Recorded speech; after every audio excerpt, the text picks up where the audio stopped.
kakabsat.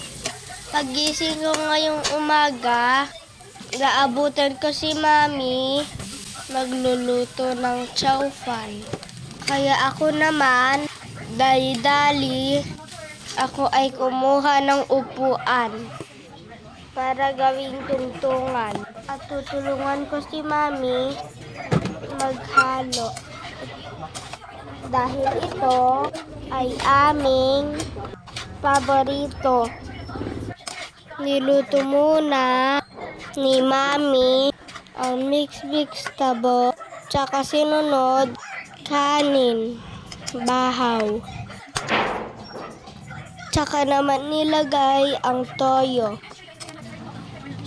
Yung hotdog at ham ay tira pa namin kahapon.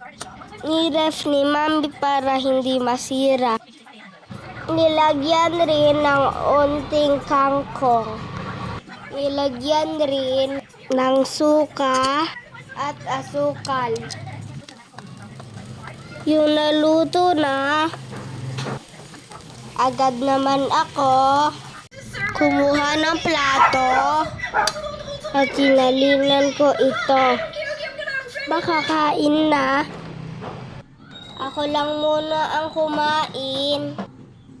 Kasi tulog pa ang aking mga pinsan. Sulit nga naman ang almusal ko, ang sarap. Paborito naming magpipinsan ito.